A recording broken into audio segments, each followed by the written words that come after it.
चलो तो आज हम लोग को कल इसका जो पढ़ रहे थे उसका दूसरा पार्ट पढ़ेंगे। कल आधे पढ़ाई हुआ था, आधा को आज देखेंगे। लगभग इसमें 4 क्लास लग जाएगा। तो उसको करने से पहले आप लोगों का जो टेस्ट हुआ था वो, और हिंदी का जो दही वाली मगम्मा पढ़ाया हुआ है वो, इन दोनों का आप लोगों का नोट्स मिल जाएगा। पीछे में बढ़ाते जाइए। बाकी आप लोग ये नोट्स आप लोग बढ़ा दो। अरे तुम मत दो, तुम बैठो शांति से चुपचाप। इसमें से खींच लो मैया, एक टेस्ट पेपर है।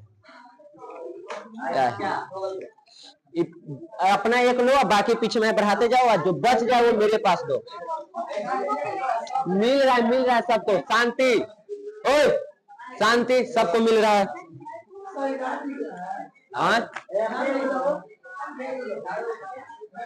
अपना एक पेज लेगा, बाकी पेज पीछे में बढ़ा देगा। पेज गिन के निकाला हुआ है।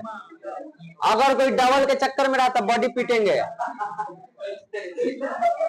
बाकी बढ़ाओ। इधर दो, आगे दो बेंच। एक लो, अपना अपना पूरी लेते जाइए। एक बचेगा वो आगे बढ़ाइए। काजल को दीजिए। चलिए शांति हो जाए। अब ये आपको 2 है, एगो एक्स्ट्रा, यानी कोई एब्सेंट है का हो? कौन? आशा। तब ठीक है, हो गया। आप लोगों को मिल गया अपना। आप थोड़ा सा इतिहास का जो नहीं, भूगोल का आप लोग जो भूगोल वाला अपना रिजल्ट ले लीजिए। सविता कुमारी आपको 35 में 14 आया है। धीरज को 25 आया है। बढ़ाते जाओ पीछे बाबू। स्वाति कुमारी,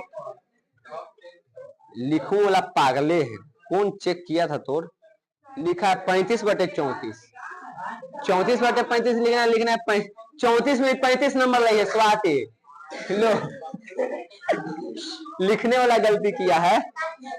34 नंबर आया तुमको। रुपेश 34 ना आया है, आयल है। मुस्कान करने गई 21 नंबर। ठीक। शुभम 18 नंबर। आशा तो आई नहीं है। रविकांत गायब है। राधिका 30।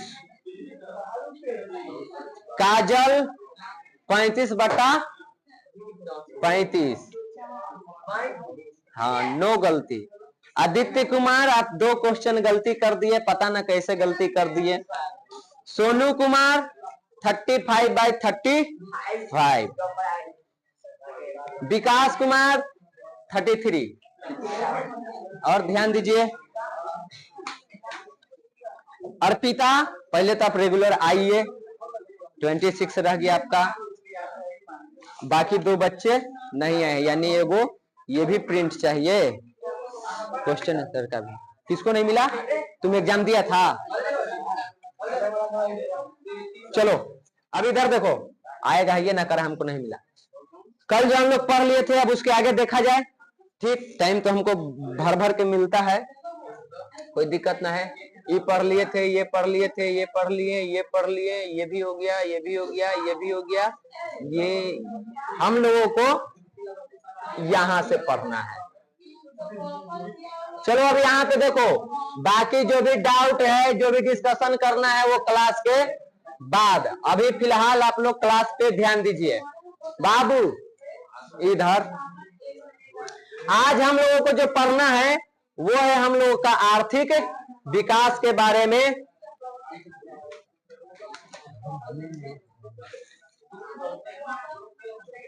ठीक, देखो सबसे पहले देखो, अर्थव्यवस्था का विकास हम लोग जानते हैं कि अर्थव्यवस्था का विकास क्या होता है। तो हम बताएं तुमको कि सुनो, ये लड़का, अरे भाई तू टॉपर है, अब रख इसको, शांति बैठो। अभी यहाँ क्लास पे ध्यान दो।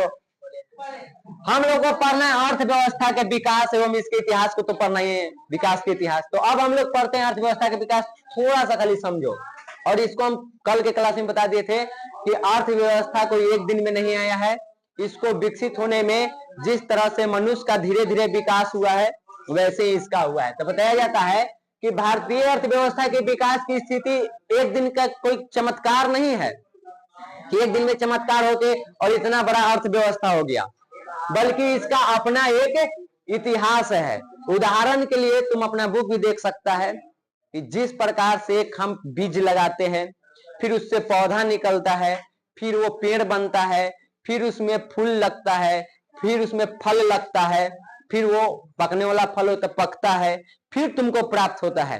तो एक फल जो तुम उपयोग कर रहा है, जो तू खा रहा है, उसको बनने के पीछे एक लंबा प्रक्रिया है जब उसका बीजारोपण हुआ है तब से। तो उस फल का एक इतिहास होता है।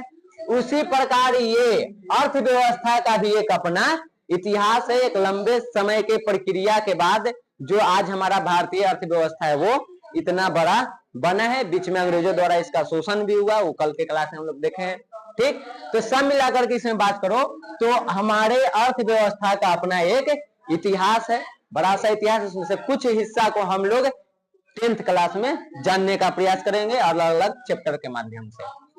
ठीक, अब अर्थव्यवस्था के विकास में दो स्थिति होती है। यहाँ पे दो तरह के विकास हम पढ़ेंगे। एक पढ़ेंगे हम लोग आर्थिक विकास, आर्थिक रूप से हम जितना भी विकास करें, और दूसरे तरफ हम लोग पढ़ेंगे मौद्रिक विकास।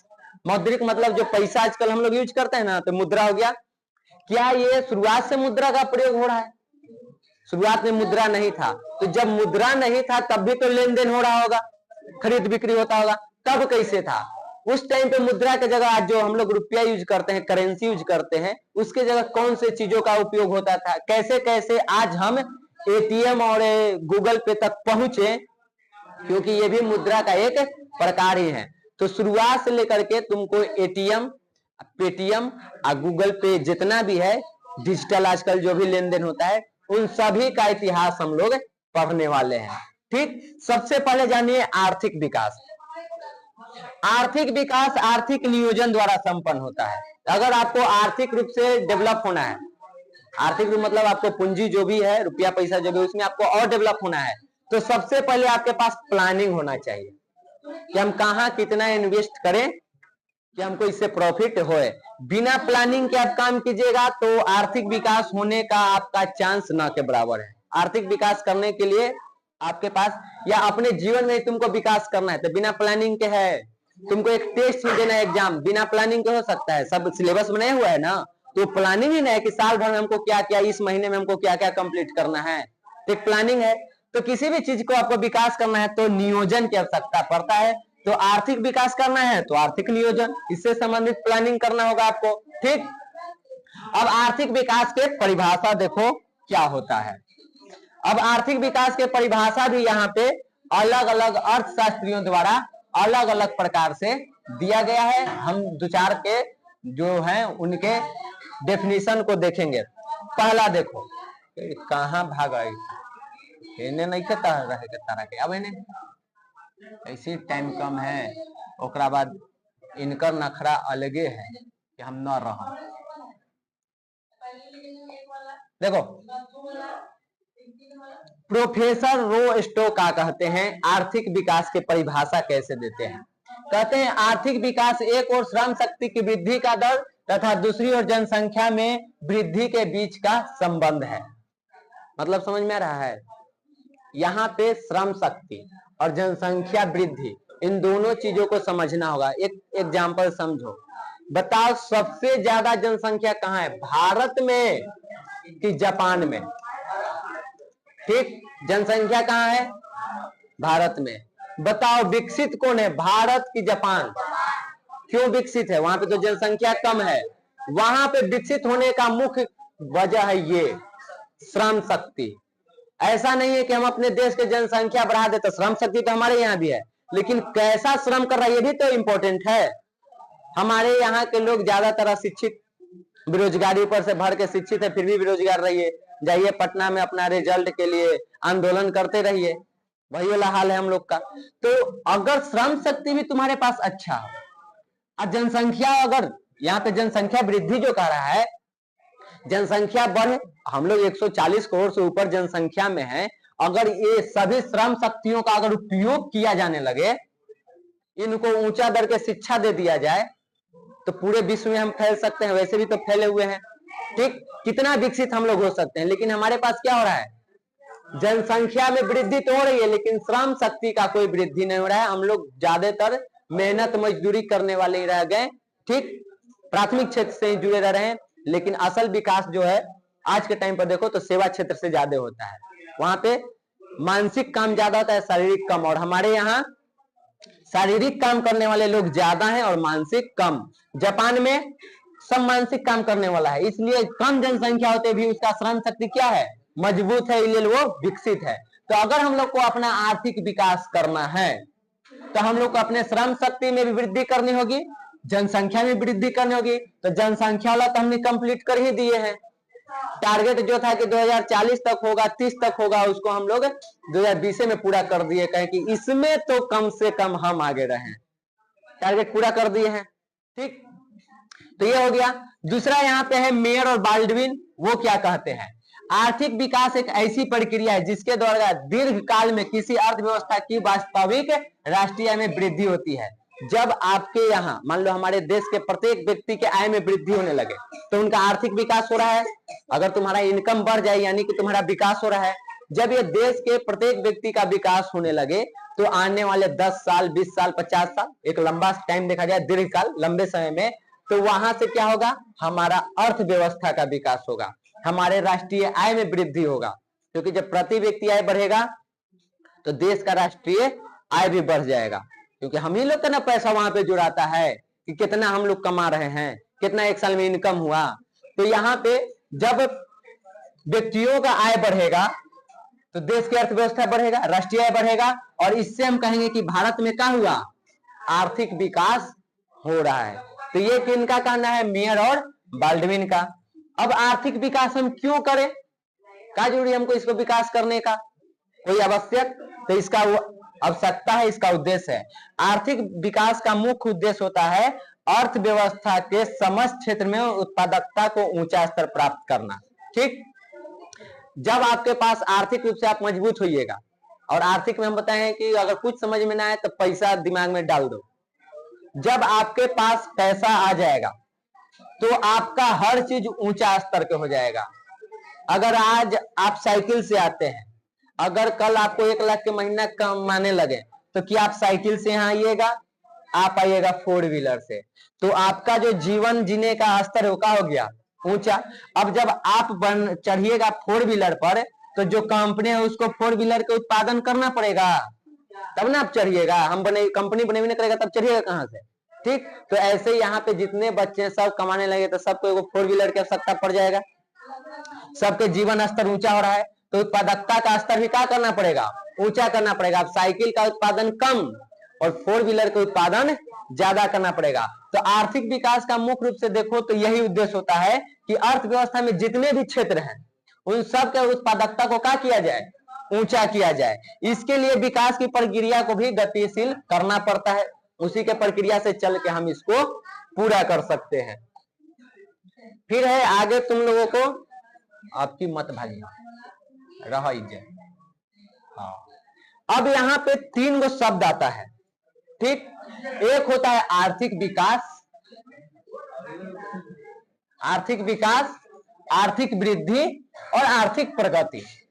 मुख्य रूप से देखा जाए ऐसे आम बोलचाल भाषा में, तो अगर आप इकोनॉमिक्स पढ़ रहे हैं, अर्थव्यवस्था के स्टूडेंट हैं, तब तो आपको इसके बीच का अंतर पता होना चाहिए। लेकिन जो अर्थव्यवस्था नहीं पढ़ा है उसके लिए तीनों एक ही शब्द है। विकास मतलब भी अपना स्तर को ऊंचा करना, वृद्धि मतलब भी अपने स्तर को ऊंचा करना, और प्रगति मतलब भी अपने स्तर को ऊंचा करना ही होता है। ठीक, तीनों का मतलब होता है बढ़ना, आगे की ओर बढ़ना, ऊपर की ओर उठना। ठीक, नीचे से ऊपर की ओर आना।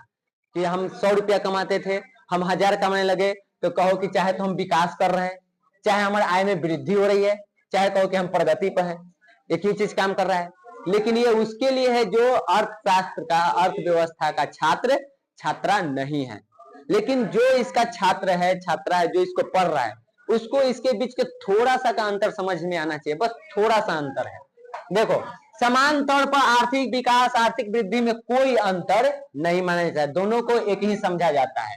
ठीक, दोनों शब्दों को एक दूसरे के स्थान पर प्रयोग कर लिया जाता है, लेकिन अब के कुछ अर्थशास्त्री हुए हैं जो इन दोनों के बीच अंतर करने लगे हैं, और यहां से सवाल बन चुका है। इसलिए आपको इस चीज पे ध्यान भी देना पड़ेगा कि आर्थिक विकास कहाँ यूज होता है और आर्थिक वृद्धि कहाँ यूज होता है, नहीं तो आपको ऑब्जेक्टिव का 1 नंबर गया।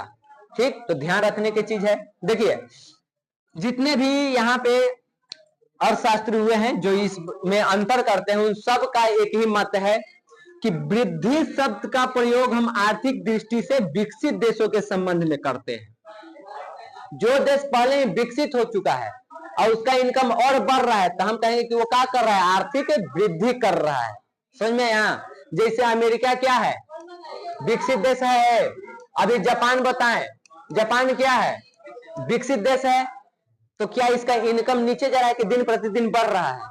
तो विकसित होने के बाद भी जब इसका इनकम बढ़ रहा है तो हम कहेंगे कि इन दोनों देशों में आर्थिक वृद्धि हो रहा है।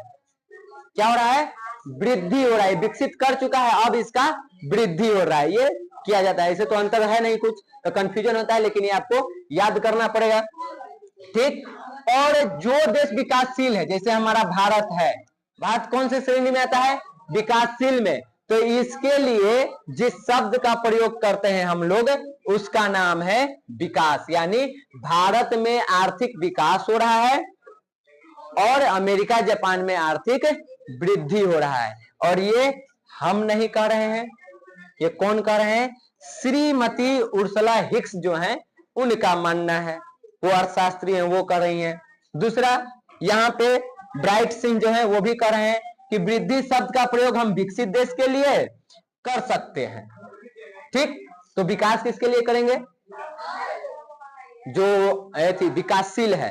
तो तुमको कहीं पे अपना नोट्स में लिख लेना शॉर्ट में, ताकि ऑब्जेक्टिव तुमको क्लियर हो जाए। यहां से लिखना यह है कि विकसित देश के लिए, विकसित देश के लिए वृद्धि और विकासशील देश के लिए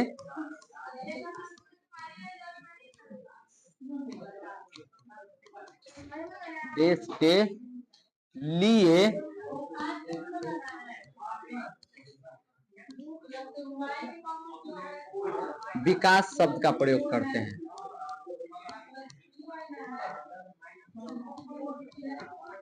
समझ गया? ये बात याद रखना।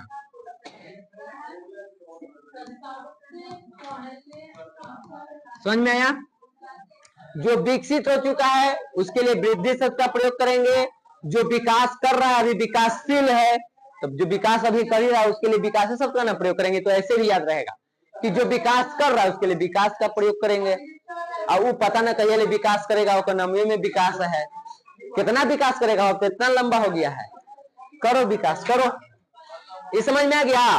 विकास करने वाले देश के लिए विकास शब्द का प्रयोग, और जो विकास कर चुका है उसके लिए वृद्धि शब्द का प्रयोग करते हैं। ऑब्जेक्टिव में क्वेश्चन आता है कि आर्थिक वृद्धि का शब्द का प्रयोग किसके लिए करते हैं, या ऐसे बन सकता है कि विकसित देशों के लिए हम किस शब्द का प्रयोग करते हैं। ठीक, क्वेश्चन को आंसर को क्वेश्चन बनाया जा सकता है। क्लियर हुआ? ये आगे बढ़ा दें। वैसे अगर ये वाला तुमको याद है ना, तो यहां से भी क्लियर हो जाएगा। यहाँ पे तो लिखा हुआ है कि वृद्धि शब्द का प्रयोग हम विकसित देश के लिए कर सकते हैं, तो बचा जो किसके लिए हो गया? विकासशील देश के लिए। ठीक, और एक बात ये भी याद हो जाएगा कि कौन कहा है? ब्राइट सिंह। यहां से भी तो ऑब्जेक्टिव बन सकता है कि ये कथन किसका है। 4 ऑप्शन दे देंगे, तो कौन कहा? ये डॉक्टर ब्राइट सिंह ये कहा है। आगे बढ़ो, आगे है तुम लोगों को अब दोनों, यहाँ पे एक और व्यक्ति का है। फिर देखो, ये भी कर रहे हैं, वही बात कर रहे हैं, खाली शब्दों का घुमाव है, शब्दों का प्रयोग अलग अलग है। धनी देश के लिए बढ़ता हुआ स्तर आर्थिक वृद्धि का। धनी कौन होगा? जो विकास कर चुका है वही ना, तो बतवा तो वही कह रहा है। तो धनी देशों में आय का बढ़ता हुआ स्तर आर्थिक वृद्धि का सूचक होता है, जबकि निर्धन देशों में जब आय बढ़ता है तो इसको हम लोग आर्थिक विकास का सूचक मानते हैं, सूचक कहते हैं। जैसे हम लोग का भारत आजादी का गरीबी स्तर में था, धीरे धीरे इसमें डेवलपमेंट हो रहा है, तो हम लोग किस शब्द के लिए इसके लिए उपयोग करेंगे? इसको। अमेरिका पहले ही से धनी था, फिर भी उसका आय बढ़ रहा है, तो उसके लिए क्या प्रयोग कर रहे हैं? तो घुमा के वही बात कहा जा रहा है। ये बात कौन कहे? मेडिसन कहे। ठीक, एक शब्द बच गया तुमको, आर्थिक प्रगति। इसका प्रयोग किसी आर्थिक इकाई के लिए किया जा सकता है। इसमें आर्थिक वृद्धि तथा आर्थिक विकास दोनों ही शामिल रहते हैं। अर्थात आर्थिक प्रगति के स्थान पर हम आर्थिक विकास, आर्थिक वृद्धि दोनों में से कोई शब्द बोल सकते हैं। मुख्य रूप से अंतर तुमको याद रखना है आर्थिक वृद्धि और आर्थिक विकास में। प्रगति वाला उन दोनों के जगह यूज कर लेते हैं। आर्थिक वृद्धि के जगह भी आर्थिक प्रगति बोल सकते हैं और आर्थिक विकास के जगह भी हम लोग आर्थिक प्रगति बोल सकते हैं। लेकिन आर्थिक वृद्धि और आर्थिक विकास में तुमको अंतर स्पष्ट होना चाहिए। 3 लोगों के विचार से हम समझे कि जो धनी देश होता है उसको हम लोग आर्थिक वृद्धि कहते हैं, जो गरीब देश विकास करता है उसके लिए हम आर्थिक विकास शब्द का प्रयोग करते हैं। निष्कर्ष पर आ जाओ तो हम ये पहले ही तुमको बता दिए थे कि तीनों में कोई खास अंतर नहीं है। मुख्य रूप से इसको एक एक समझा जाता है, एक दूसरे का पूरक ही समझा जाता है। लेकिन यहाँ पे इकोनॉमिक्स के स्टूडेंट हैं तो आपको ये अंतर स्पष्ट होना चाहिए। मेन रीजन है इसमें कंफ्यूजन। अभी पढ़ रहा याद रहेगा, लेकिन परीक्षा आप लोगों को तो साल भर बाद देना है, तब तक तो कंफ्यूज हो जाएगी कौन वृद्धि था कौन विकास वाला था। याद रख लेना कि भारत विकास है, अमेरिका वृद्धि है। ठीक, और उससे भी एक चीज याद हो जाएगा तुमको, अमेरिका क्यों उसमें वृद्धि क्यों करे? क्योंकि विकसित है। हम अपने में विकास का प्रयोग क्यों कर रहे हैं? क्योंकि हम अभी विकासशील हैं।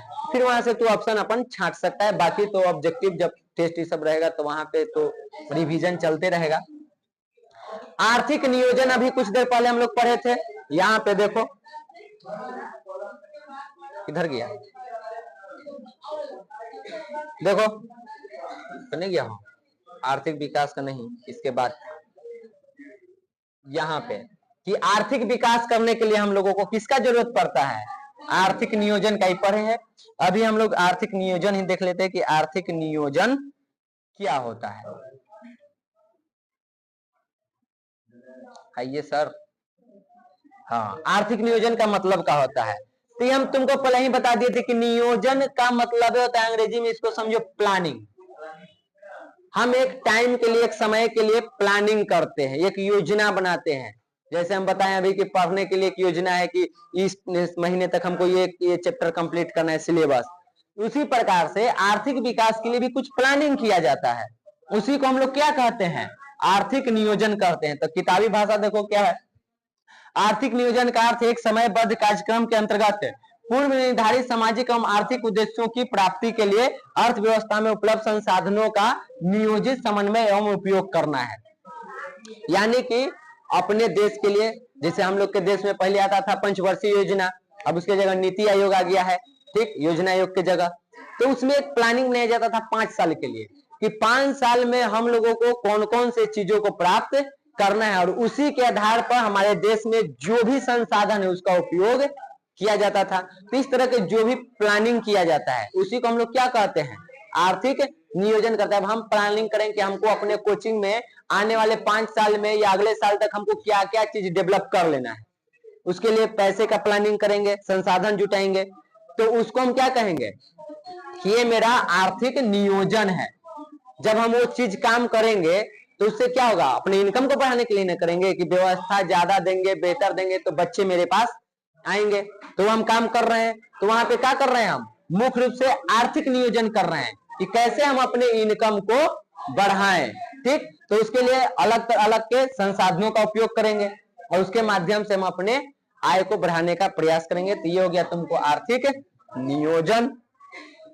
उसके बाद है तुमको, अभी 5वें पेज में पहुंचा है वो योजना आयोग। अभी बताएं कि पहले योजना आयोग होता था, अब उसके जगह नीति आयोग आ गया है। योजना आयोग आर्थिक नियोजन के बारे में क्या कहता है?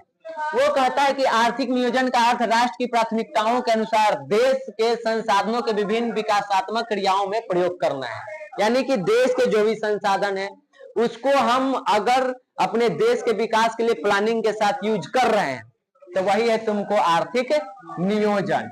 ठीक, अब योजना आयोग क्या था, कौन था, इसके बारे में अभी के अभी तुम जानी लो, इंपॉर्टेंट क्वेश्चन पहले था, अभी एग्जाम में आ सकता है था करके। ठीक, पहले है करके आता था, अब था करके आएगा, क्योंकि है के जगह अब ये आ गया है। योजना आयोग एक ऐसा संस्था था, तुमको ऐसा आयोग था जो भारत में 5 वर्षों के लिए आर्थिक विकास का प्लानिंग करता था, योजना बनाता था कि 5 सालों में हम लोगों को कौन कौन से चीज प्राप्त करना है। इसकी शुरुआत होती है रूस से। रूस में जब स्टेलिन आएगा, दूसरा चैप्टर जब हम पढ़ेंगे तो वहां देखेंगे पहला बार ये चीज लेकर के वही आता है स्टेलिन। ठीक, वो 3-5 वर्षीय योजना में रूस को शक्तिशाली देश बना देता है। उसी के आधार पे हमारे देश में भी पंचवर्षीय योजना लाया गया, 5 साल के लिए प्लानिंग। ठीक, अब यहाँ पे कि योजना आयोग का गठन कब हुआ था, तो इसका गठन हुआ था 15 मार्च 1950 को। ठीक, और इसका अध्यक्ष जो है वो प्रधानमंत्री होते थे, क्योंकि अब ये नहीं है, पहले हुआ करता था। तो योजना आयोग का गठन इतना में हुआ था, और जो भी प्रधानमंत्री होंगे वो इसका हेड होते थे, इसका अध्यक्ष होते थे। 1950 में इसका गठन हो रहा है। इस टाइम पे प्रधानमंत्री कौन है? पंडित जवाहरलाल नेहरू। तो योजना आयोग के प्रथम अध्यक्ष कौन बनेंगे? पंडित जवाहरलाल नेहरू। ठीक, तो वो भी लिखे होंगे, देखो यहाँ पे लिखा हुआ है कि प्रधानमंत्री पंडित जवाहरलाल नेहरू जो है वो योजना आयोग के प्रथम अध्यक्ष थे, क्योंकि वो उस टाइम के प्रधानमंत्री थे। ठीक, योजना आयोग को एक तो यहाँ पे अध्यक्ष है, ये है, साथ ही यहाँ पे काम करने के लिए इनके नीचे एक उपाध्यक्ष भी होता है जो इनके स्थान पर काम करेगा इनकी गैर मौजूदगी में। और उसके बाद इन दोनों के सहायता के लिए 8 और लोग होते हैं एक ही आयोग में। पहले तुमको एक ये आयोग है, ठीक, यहाँ पे एक व्यक्ति है, फिर इसके मदद करने के लिए एक व्यक्ति है, और फिर इसके मदद करने के लिए 8 व्यक्ति और है, और ऐसे करके इस पूरे आयोग को क्या किया जा रहा है? चलाया जाता था पहले। ठीक, फिर 2014 में हम लोग का लोकसभा का चुनाव हुआ और हम लोग एक नया प्रधानमंत्री चुने। 1950 से सीधे हम आ गए कहाँ? 2014 में। कहा कि कहानी ये वाला वही बदल रहा है। तो 2014 में प्रधानमंत्री कौन बने? नरेंद्र मोदी। ठीक, और नरेंद्र मोदी ने योजना आयोग का नाम बदल दिया और उसका नाम रख दिया क्या चीज? नीति आयोग। काम वही है, नाम बदल दिया गया है। इसकी स्थापना कब की गई? 1 जनवरी 2015 को। जिस तरह से योजना आयोग का पदेन अध्यक्ष प्रधानमंत्री होते थे, उसी प्रकार नीति आयोग के भी अध्यक्ष कौन होंगे? प्रधानमंत्री। अभी पूछे कि नीति आयोग के अध्यक्ष कौन है?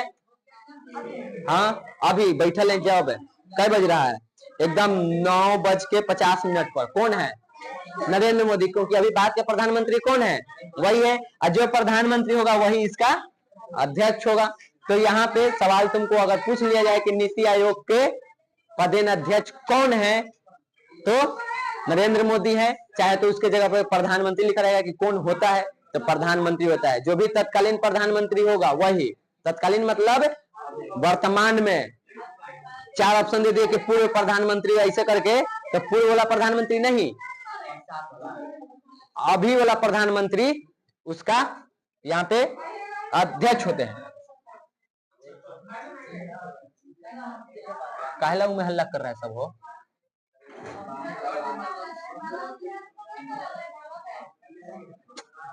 अब देखो, हम लोग के पंचवर्षीय योजना की शुरुआत हुआ था 1951-56। पहला जो है वो 1951 से 1956। 1950 में योजना आयोग बना, और उसके बाद पहला बार 1951 में 5 साल के लिए योजना बनाया गया, 1951 से 56। यहाँ पे सब तुमको लाइन से दे दिया गया है कि कौन कौन कब कब आया है। ठीक, योजना कब से कब तक चला। इसमें बीच में कोई कोई होगा कि 1-2 साल कम होगा, कहे ना, कोई 1-2 साल कम होगा, कुछ कारणों से उसको पहले ही, मतलब 5 साल के वो जो प्लानिंग था वो 5 साल नहीं चल पाया, तो थोड़ा सा ऊपर नीचे होगा। तो इसमें से कुछ जो है वो आपके बुक में नहीं है, 11वीं 12वीं बुक में है, इधर से लगता है कि 4 तक बुक में है, और सवाल ज्यादातर जो बुक में रहता है वहीं से बनाता है। जैसे 11वीं 12वीं से बना लेगा, ये बना लेगा। ये अंतिम था जो कब चला? 2012 से 2017 चलना था, लेकिन 2015 में ही नीति आयोग का गठन हो जाता है।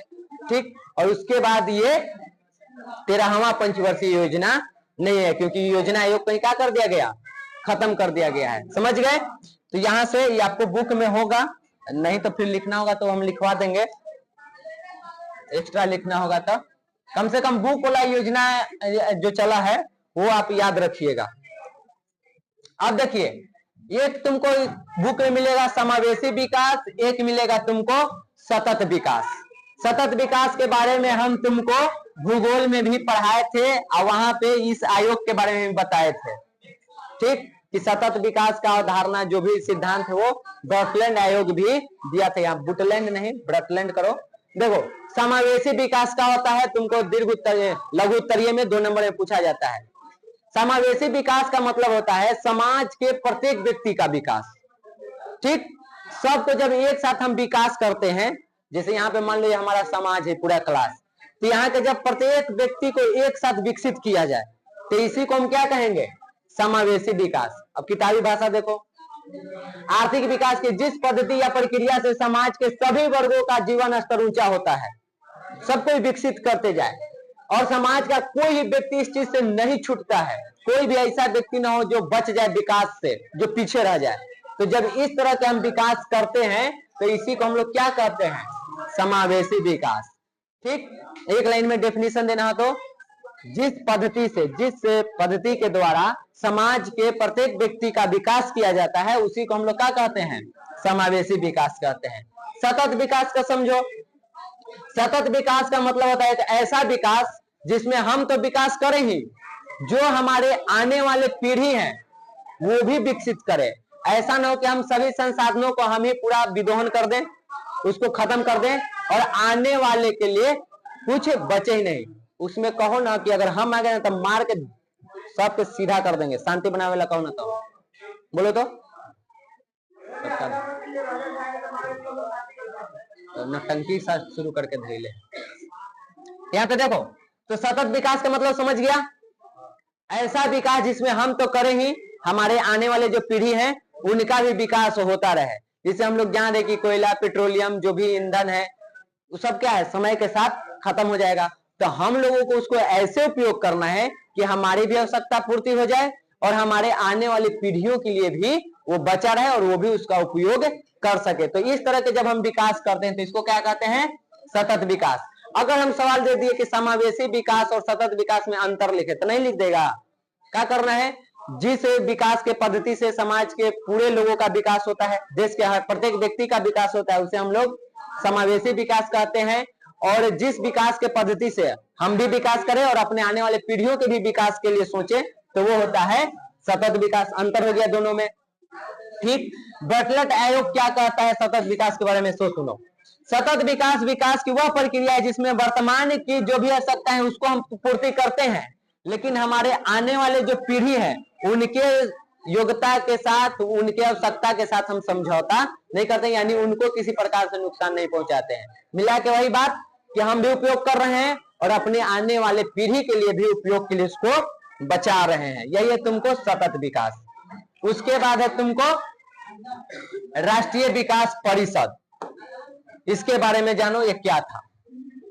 भारत में राष्ट्रीय विकास परिषद का गठन 6 अगस्त 1952 को किया जाता है, ठीक। इस दिन इसका गठन हुआ और इसका गठन ही किया गया आर्थिक नियोजन हेतु, यानी प्लानिंग करने के लिए। आर्थिक नियोजन अभी हम लोग पीछे कर चुके हैं, उसी के लिए किया गया। इसमें राज्य सरकार तथा योजना आयोग के बीच तालमेल का, सहयोग का वातावरण बनाने के लिए किया गया। देखो, आर्थिक नियोजन जो है मुख्य रूप से तो योजना आयोग करता था, और योजना आयोग जो है वो केंद्र स्तर का है। कहाँ के है, केंद्र स्तर, यानी केंद्र सरकार के अनुसार वो बनाएगा। लेकिन हम लोग जानते हैं कि हमारे देश में सत्ता का विभाजन है, पृथकीकरण है, ठीक। केंद्र के बाद राज्य सरकार भी है, स्थानीय सरकार बाद में है, लेकिन राज्य सरकार तो मुख्य रूप से था। तो अगर वो सब कुछ केंद्र सरकार के आधार पर करेगा तो राज्य सरकार की अपनी कुछ आवश्यकताएं होती है। मान लो हमारे देश में कोयला की आवश्यकता है, हमारे राज्य में, बिहार में, क्या झारखंड में है? झारखंड में तो कोयला की खदानें हैं, तो प्लानिंग हमारे यहाँ कुछ और की आवश्यकता है और झारखंड में कुछ और की आवश्यकता है। तो राज्य के अलग आवश्यकताएं हैं और केंद्र के जो है वो तो समान रूप से सबके लिए बनाएगा। तो ऐसे में क्या किया गया कि एक राष्ट्रीय विकास परिषद के गठन किया गया और इसको और योजना आयोग को मिला दिया गया। जो योजना आयोग था, इन दोनों को एक दूसरे के साथ तालमेल बैठा करके काम करवाने का प्रयास किया गया। अब दोनों में तालमेल कैसे बैठेगा, देखो, जो भी राष्ट्रीय विकास परिषद है ना, उसमें सभी राज्य के जो मुख्यमंत्री हो इसका सदस्य होंगे। योजना आयोग तो केंद्र स्तर पर काम कर रहा है और राष्ट्रीय विकास परिषद में जो हमारा 28 गो राज्य है वो 28 राज्य के जो मुख्यमंत्री हो इसका क्या है, सदस्य हैं।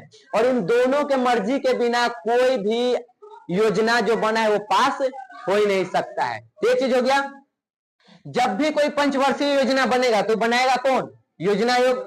तो जब भी कोई पंचवर्षीय योजना बनेगा तो योजना आयोग का ये काम है बनाने का और अंत में यह राष्ट्रीय विकास परिषद द्वारा अनुमोदित होगा। ये तुमको पूरा प्लानिंग 5 साल के बना के दे दिया योजना आयोग, ठीक। लेकिन उसको लागू करना है तो सबसे पहले आपको किससे इसका परमिशन लेना होगा, राष्ट्रीय विकास परिषद में। और राष्ट्रीय विकास परिषद में कौन है, सभी राज्य के मुख्यमंत्री। अब वो अपने आवश्यकता अनुसार वहां पे बात रखेंगे कि हमको इस चीज की नहीं, हमको इस चीज की आवश्यकता है मेरे राज्य में, ठीक। तो ऐसे करके दोनों मिल करके इसको योजना आयोग का जो भी प्लानिंग बनता था 5 साल के उसको और बेहतर बनाने का काम करता था। ये समझ गए। अब है तुमको एक, हम लोग पढ़े थे कि आर्थिक विकास में 2 चीज आते हैं विकास में, अर्थव्यवस्था का देखो तो एक तुमको आर्थिक विकास था और एक था तुमको मौद्रिक विकास। आर्थिक विकास की पूरा प्रक्रिया देख लिए कैसे हम लोग को विकास करने का प्लानिंग किया जा रहा है योजना आयोग ये सब बना करके। मौद्रिक में देखो, मौद्रिक विकास धीरे धीरे हुआ है। सबसे पहले था वस्तु विनिमय प्रणाली। इसमें क्या होता था कि वस्तु लीजिए और वस्तु दीजिए और इसी प्रकार वस्तुओं का लेन देन होता था। तब मुद्रा, रुपया, पैसा, सोना, चांदी ये सब नहीं था। हम अपना सामान दिए, तुम अपना सामान दो, तो सामान लेकर के सामान देना, इसी को कहते थे वस्तु विनिमय प्रणाली।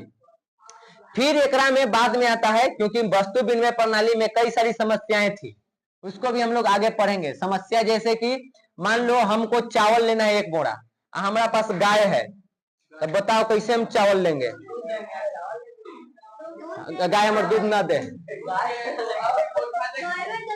गाय हमारे दूध नहीं दे रही है, गोईठा दे वो नहीं दे रही है। हमको गाय बदल के हमको लेना है चावल। ये संभव चीज था क्या? एक गाय की कीमत चावल बराबर है, चावल से ज्यादा है ना, ठीक। तू गया कि हम गोईठा दे के ले, आज जगह तू चावल ले गया उसको गोईठा के आवश्यकता में है, तो तुमको सामान मिल पाएगा? तो दिक्कत हो जाती थी। गाय के तो काट नहीं सकते हैं, ठीक। उसके बाद जो वहां काटने छाटने वाला था उसमें भी होता था। मान लो हम कहें कि नहीं, हम धान से गेहूं बदल रहे हैं, चावल से गेहूं, तो हम अपन देवे घड़ी अंजुरिया कर लेंगे छोटा, ऐसे ऐसे देंगे, 5 अंजुरी हो गए बा, आ तोड़ लेवे घड़ी, तो हो गया बेईमानी, ठीक। सामान लेना है, वस्त्र ये सब लेना है, तो नापने में हम अपन देवे घड़ी कर ली कि 1 बित्ता, 2 बित्ता, 3 बित्ता हो गए बा, आ लेवे घड़ी 1 बित्ता, 1 2 बित्ता, ये देखो कहाँ आ गया, सीधे इतना बढ़ा दिए, जो ले रहा है उसका नहीं दिख रहा है, बेईमानी हो जाएगा। सबके बित्ता बड़ छोट होता है, आप सुबतिया अपन बित्ता से नापे तो हम लोग यहाँ में 5 बित्ता लग जाएगा, ठीक। पहले यहाँ ले पहुंचे तब तो यहाँ से नापे पड़ते, ठीक। तो इस तरह की कई सारी समस्याएं थी।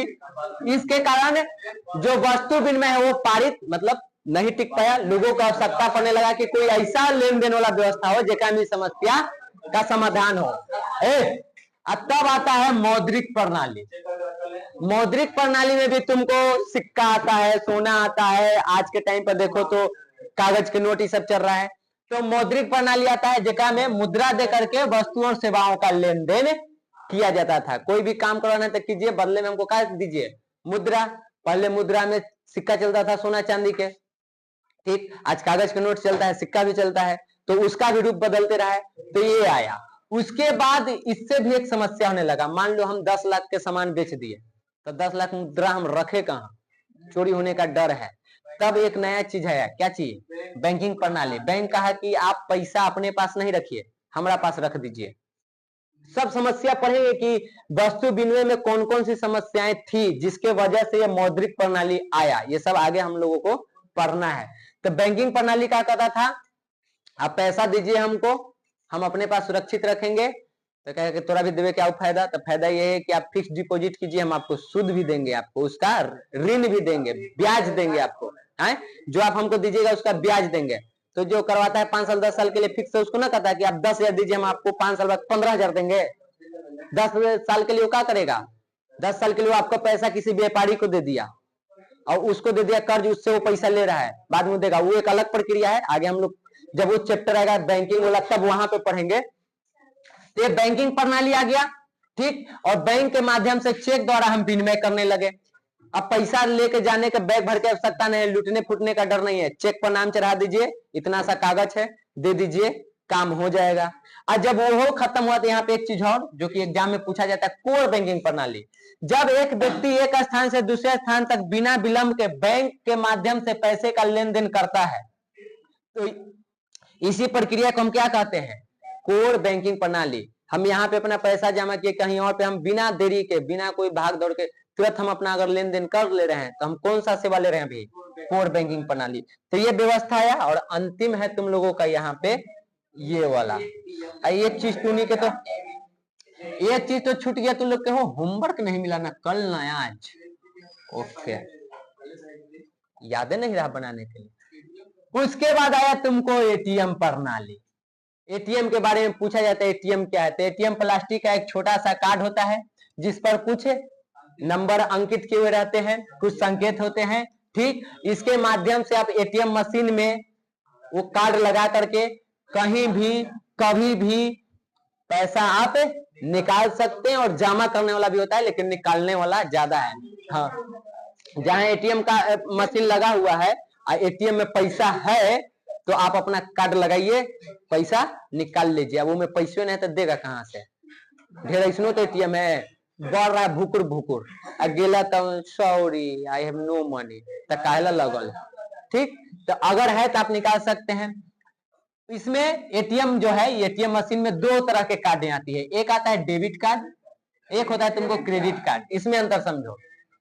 डेबिट कार्ड बैंक द्वारा अपने ग्राहक को दिया जाता है, जैसे हम बैंक ऑफ इंडिया में मेरा अकाउंट है, तो वहां वो बैंक हमको एक कार्ड देगा। इस कार्ड का उपयोग क्या है कि आपके, मान लो मेरे अकाउंट में 10,000 रुपया है, तो ये 10,000 रुपया को हम कभी भी कहीं भी एटीएम के माध्यम से निकाल सकते हैं। ये जो डेबिट कार्ड है ना, ये लगा देंगे, उसमें अपना पैसा अंकित करेंगे, अपना पिन डालेंगे, जो प्रक्रिया वो करके हम ये पूरा पैसा निकाल सकते हैं। एकरा से 1 रुपया भी ज्यादा हम नहीं निकालेंगे। क्रेडिट कार्ड बिल्कुल इसके जैसा है, लेकिन अगर मेरे अकाउंट में 15,000 है, हम 10,000 है, हमको आवश्यकता है कितना, 15,000 के, तो हम निकाल सकते हैं। 5,000 ऑन द स्पॉट बैंक हमको लोन दे दिया, ठीक, उसी क्षण हमको वो लोन दे दिया। जब हम पैसा जमा करेंगे तो ये 5,000 वो अपना काट लेगा, उसमें ब्याज जोड़ के। इसलिए क्रेडिट कार्ड सबको नहीं मिलता है। हम आप जाइएगा ना कि चलिए क्रेडिट कार्ड बनवा लेते, तो नहीं देगा। लेकिन जैसे ही आपको सरकारी नौकरी लगा, बैंक वाला खुद आप भी फोन करेगा कि सर क्रेडिट कार्ड बना लीजिए। क्यों कर रहा है, आपको उसको पता है कि 1 तारीख के तक आपका पैसा हमारे अकाउंट में ये जाएगा, तो आप 15 की जगह 20 यूज कीजिए ना, आपके अकाउंट में 10 है, आप यूज कीजिए 20। 1 तारीख के तो हम अपन 10,000 सूद सहित काटिए लेंगे, तो वो आपके घर आके क्रेडिट कार्ड बनाएगा। हमनी के इनकम कितना है, कुछ ना, तो क्रेडिट हो चुके तो लोन कहां से चुकाएगा, ठीक। तो ये होता है तुमको क्रेडिट कार्ड। क्रेडिट कार्ड का मतलब है कि हमार जितना बैंक में पैसा है उससे ज्यादा हम निकाल सकते हैं। वो हमको उसी क्षण बैंक द्वारा बिना कोई कागज पत्तर के सीधे लोन मिल गया, ठीक। क्रेडिट कार्ड को कहा जाता है ऐसे चलता फिरता भिखमंगा। जो जिसके पास क्रेडिट कार्ड है वो चलता फिरता भिखमंगा है, वो खर्चा बढ़ा देता है। आप गए मॉल में, कोई कपड़ा पसंद आ गया, डेबिट कार्ड है, आप नहीं लीजिएगा, आपके पास पैसे नहीं, क्रेडिट कार्ड है चुकाना दे भाई, स्वाइप मारा, खर्च बढ़ गया आपको। तो जीवन में कोशिश करना कि क्रेडिट कार्ड नहीं बनाई तो बेहतर है, ठीक। तो ये था तुमको क्रेडिट कार्ड। अब इसके बाद आगे क्या है, कल के क्लास में हम लोग देखेंगे। जाइए आराम से हो जाएगा, आप जाइए ना।